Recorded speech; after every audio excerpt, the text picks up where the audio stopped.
السلام عليكم ورحمة الله وبركاته حبايبي، ازيكم عاملين ايه؟ يا رب دايما تكونوا في اتم صحة واحسن حال. ازيكم يا حبايبي؟ انا عبير ودي قناتي قناة اشياء الاكلات. يلا ندخل على وصفتنا الجميلة دي ونصلي ونسلم على سيدنا محمد عليه افضل الصلاة والسلام. النهاردة معايا فرخة كده زي ما انتم شايفين، قطعتها 4 كده زي ما انتم شايفين كده. ودي البهارات بتاعتي: توم باودر، بصل باودر، فلفل، زعتر، ملح، 7 بهارات. دي بقى على حسب انتي ما بتحبي تحطي توابلك.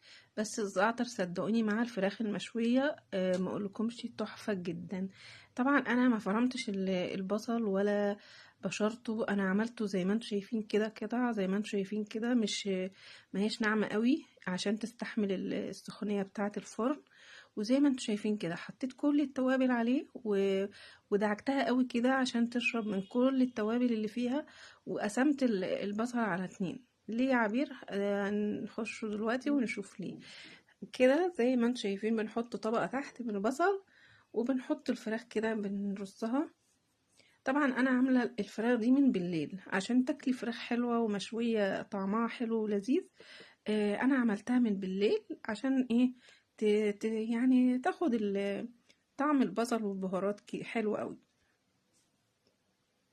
كده زي ما انتوا شايفين. طبعا انتي ولا بتنغزيها ولا حاجه، بس انتي عايزه تديها نغزه كده في يعني في الصدور، لانها بتبقى يعني مثلا سميكه شويه، فانتي براحتك. انا استكفيت بيها كده. خليتها تشرب مع نفسها كده بالراحه. سبتها لغايه تاني يوم في التلاجة وتاني يوم بقى عملتها زي ما انتوا شايفين كده. طبعا الطبق صغير عليها، فانا هفضها في حاجة تانية علشان تبقى ايه براحتها وكده، كله شارب من بعض من المية بتاعة البصل. زي ما انتوا شايفين كده هتقولوا البصل مش هيشرب مية، يعني مش هينزل مية عشان سميك وكده. لا، ده بجد كانت الوصفة دي حلوة جدا. شوفوا، انا نقلتها في حاجة واسعة عشان كله ايه يبقى على القاع بتاع الصينية، علشان يشرب ايه من المية اللي هتنزل تشرب منها الفراخ. زي ما انتم شايفين كده. خلاص كده ديت. يعني خلاص احنا هنعملها اهوت. هننقلها بقى في يعني هننشلها كده من البصل بتاعها، وننطره خالص كده منها، وناخد البصل بتاعها نحطه في قاع الصينية زي ما انتم شايفين كده. زي ما انتوا شايفين كده بصلها كله بكله ونحطه. وهنرصص الفراخ تاني فيها، بس مش هنحط بصل من فوق الوش زي ما انتوا ايه هتشوفوا كده. طريقة سهلة وجميلة وبسيطة، وصدقيني مش هتاخد منك وقت نهائي. انتي مجرد بس هتعملها بالليل لتاني يوم. صدقيني لو عندك عزومة مش هتاخدي. بصي، هي كل حاجة في الأكلة الفراخ دي يعني بصوا يعني هتنجزوا جامد يعني. كده بسيطة وسهلة وما فيهاش اي حاجة، وبتاكلي طعم فراخ تحفة.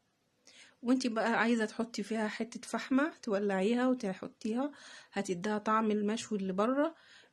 طبعا دي فكرة حلوة، بس انا ما جبتهاش. عملتها بس ما جبتهاش يعني. بس بتديها طعم فعلا اكنك عاملاها على الفحم بره كده. زي ما انتوا شايفين كده حطيت الفويل عليها، وزي ما انتوا شايفين كده لو شلت الفويل من بعد ساعة كده وملقتهاش لسه احمرت من فوق، انتي بتنزليها تحت الشواية، بتحطها تحت الشواية كده بتاخد اللون اللي انتوا شايفينه ده. وبالهنا والشفا لكل اللي يعملها ويجربها. متنسوش تدعولي ومتنسوش تعملوا اللايك، وبقول لكم في رعاية الله وحفظه، وباي باي. باي باي.